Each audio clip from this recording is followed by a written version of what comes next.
It wasn't easy. When you do it for 8 months, it wasn't easy at all. But I've got to say, we had a fantastic costume people that looked after us, so they made life a little bit easier. But to wear the outfit, we need to get used to it. And luckily, you have people around you to help you as well.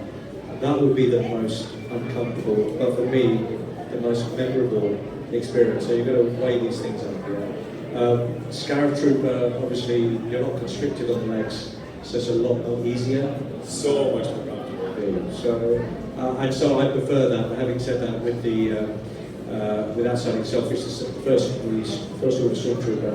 I got to play all the ranks. So officer, stormtrooper, the no troopers, squad leader. The list goes on. So I have a warm feeling for that uniform.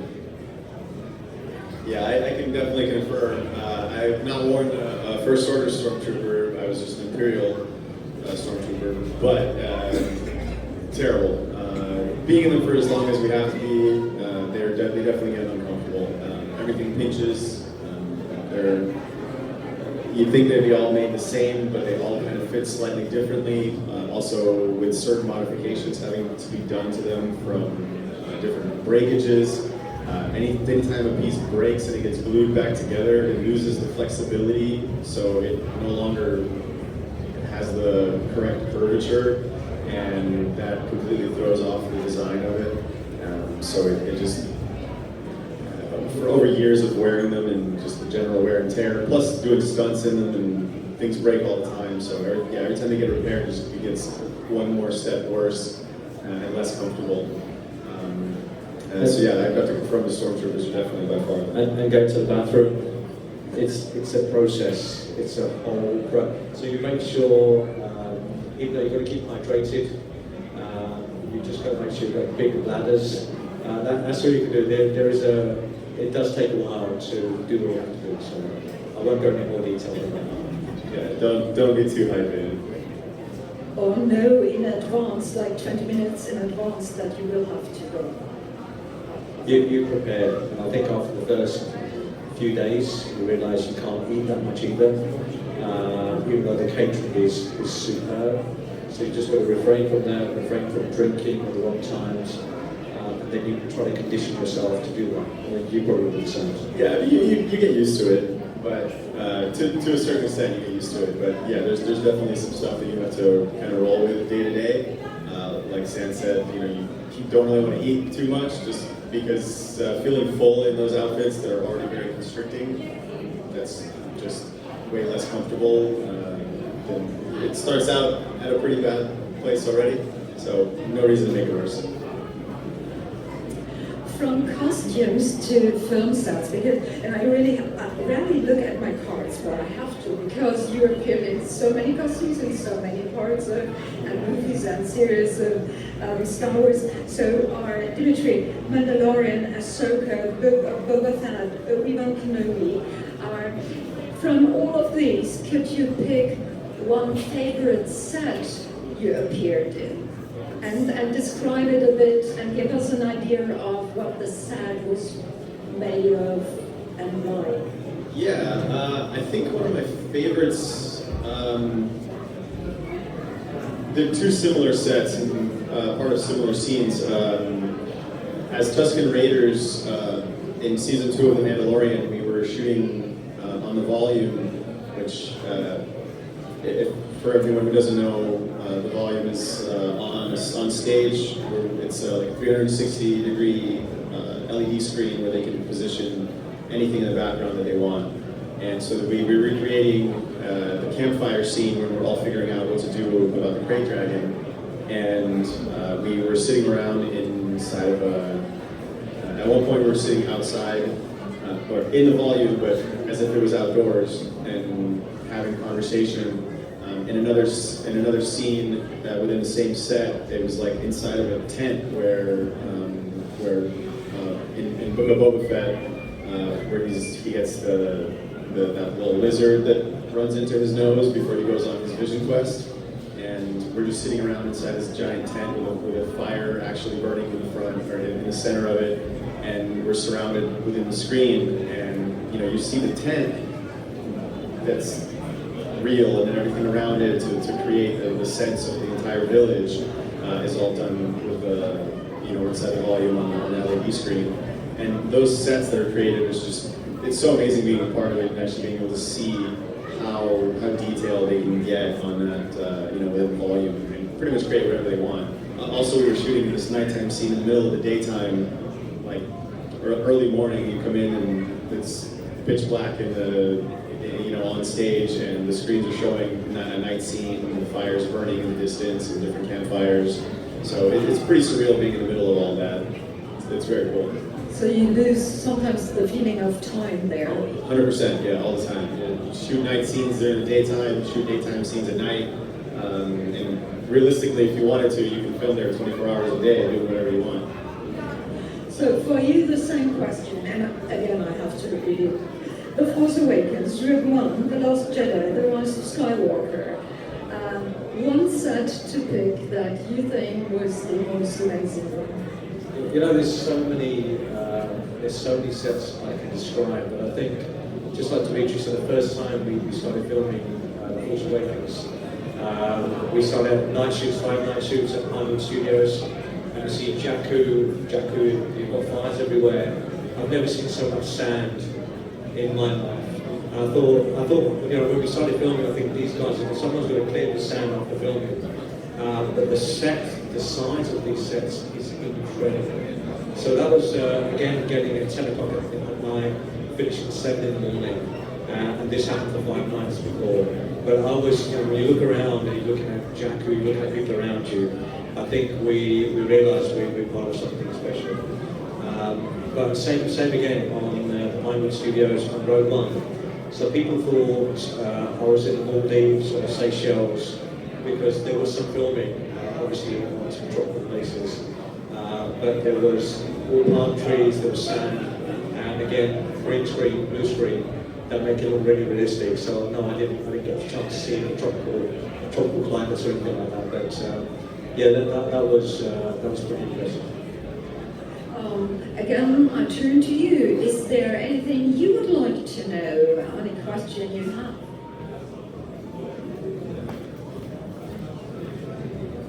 Hello. So, Dmitry, what is the eyesight like when you're in the Tusken costume? The Tusken costumes, actually, there's 2 different ones. So the Mandalorian Tusken Raiders, thank you for your question, by the way. There's 2 different Tusken Raiders, and the masks are completely different. So the Mandalorian Tusken Raiders are they're pretty similar to the original Tusken Raiders from New Hope, and they have very narrow eye cylinders, and they're very long, so you're not seeing until farther away from your face. The vision is fairly bad, and the mask itself is made out of silicone, so it's very heavy and difficult to move around in. Then when they made this, the new mask specifically for the book of Boba Fett, they were actually made for the show. They weren't reused from previous series or previous projects.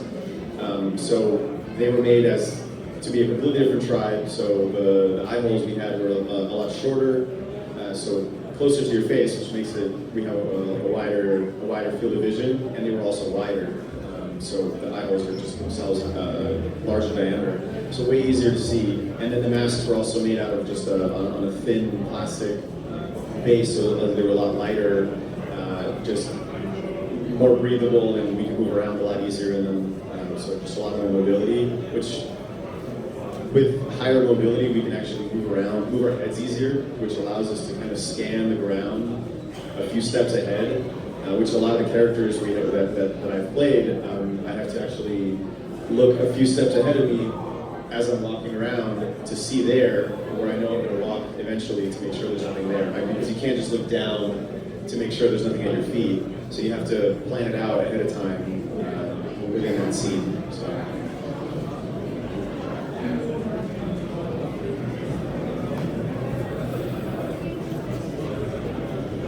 Regarding costumes, James, what would have been the most difficult stunt you did? Did you say what was the most difficult stunt that I ever did? You're referring to Star Wars specifically?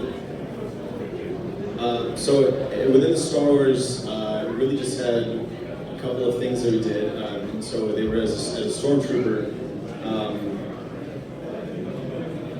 In my fight with Ezra on Ahsoka, we did a stunt which was my death scene as a night trooper, one of the death scenes because we die over and over. So Ezra runs in and he force pushes 3 of us, and so out of the 3 stormtroopers or night troopers that were there, a couple of them were actually harnessed and so on a wire. And as soon as he force pushes them, because they had nothing behind them, they wanted it very aggressive. So they actually get yanked on a wire really far and they go off camera. But I have a continued scene where I continue to fight with Ezra. So do you remember those pods that like those, I forget what they're called, but like the bug characters on Ahsoka, they come in those pods that are like their houses. So I get force pushed into one of those and then have to get up off the ground and find Ezra as I'm stumbling. And within my terrible vision with the stormtrooper helmet on, and we had to time it out where I would look up at Ezra and aim my blaster at him as he's fighting with another night trooper and then takes his blaster and aims it at me. So we had to time it out where we aim at each other at the same time, and he gets a shot off first, which kills me. So because of the visibility and because I had to slam myself into one of those pods, with the vision being as bad as it is, we had to just work pretty hard to time it correctly so that it wouldn't look like I'm looking up and then waiting for him, or he finishes his fight with the night trooper and then waiting for me. So we just had to get that timing very specific, and I'd say that was it for Sons of Star Wars. So I'm not a stunt trained guy, but we had to work with stunts in different scenes. So the couple that come to mind is in Force Awakens, when I take him back from Sido to his execution at the beginning, we take to Kylo Ren, and we had stunt guys with us because we didn't know if we were going to do something further. But they're always around, and even the fight scenes in that film, so we work with them, coming out of the carrier, running down, finding positions and start shooting villagers and everything else. We work very closely with the stunt guys and their coordination to make that scene work, so yeah. Because you mentioned Force Awakens again, something that was quite a thing for all the fans, and maybe for you as well, was all the rumors of other people appearing there, other actors, famous people appearing in The Force Awakens. And I know you know what I'm talking about, so tell us a bit about your feelings, your encounters. It's a strange one. I said yesterday, I'm an absolutely huge fan, and not giving my age away, which I am. I was 10 years old when I went to see the first film when it first came out. So I was already hooked on Star Wars many, many years ago. And obviously then The Force Awakens happened, and I'm from that time, so my mindset was, I wonder how this film was going to go. There was a lot of pressure on J.J. Abrams trying to please the older fans and the newer fans. I think he did a pretty good job in terms of the film itself. But then to be on set and you know, I was one day I was dead at Han Solo's feet. We did the scene a few times, very uncomfortable while I was positioned in terms of the dead position. But he did come up to say, "Hey, you're right." I said, "I'm fine." And then one or two takes, and the scene was done. But Carrie Fisher was a nice friend of all time. So you had the likes of very few people on set that day. So Daniel Craig, which you all know, the mind trick, appeared in the film. And straight after that, we did the note scene whereby Kylo Ren is going completely ballistic, and there's two troopers walking down the corridor. Bit of a comedy sketch, and then we turn back. So my good friend David Santana and myself did that scene, but Carrie Fisher turned up just before we did that, and she started messing around, and she was known for that. And we couldn't get ourselves right, and I said, could you just leave us about 5-10 minutes, let's get this scene done. But we did that 15 times, that scene, different comedic levels, and obviously the pink the one that we go for. But Carrie Fisher for me, because I still am a fan, was a dream come true. An encounter that you made that is most memorable? I've had a couple of funny ones that happened on set. I think one of my favorites, back in season 2 of The Mandalorian, we were shooting episode 1. I think it was actually the opening scene, which was like the Gamorrean fight ring, and I happened to be a character, an alien that couldn't really see well. The lenses over my eyes were very opaque, and I had just put my head on and was walking into set, and as I'm coming in, so we were coming into a stage there that's like a big cylinder that was around the fight ring, and there was this like long corridor that you walk through, and I knew the layout of it, but I couldn't really see very well. And right as I'm about to step into it from the darkness of the like our like backstage area that was where everything was set up, an overly excited Pedro Pascal runs out with his phone. You know, of course, no one on set is allowed to have their phones on, and he runs up to me with his phone and super excitedly, like, just jumps up and grabs me around and spins me around and is like talking so now I can't see, just like sticking his phone into my face, and he's like, Dad, look at this guy, look at this character, look at this alien. He's like, oh, I'm FaceTiming with my father, and I'm like, what the hell is happening right now? He's just like throwing me around all over the place, but it just, you know, because he was so close to me, I could see just this huge smile pass around his face that you guys have all seen. Pedro just, you know, grinning ear to ear, and just like a kid, and it was so funny. I completely, like, it caught me so off guard, and yeah, he just like was running around trying to show his dad parts of set and just little tidbits of stuff that we were doing that day, and it was just such a fun little, you know, personal interaction. But he had no idea who I was because I was already wearing my head. So among memorable encounters, we of course will count you here on the stage at the convention. Thank you so much for being here. Thank you so much for being in Cologne, being here for your fans, being fans yourselves, as we learned. Thank you so much. Ladies and gentlemen, Sandeep Mohan and Dmitriy. Thank you, guys.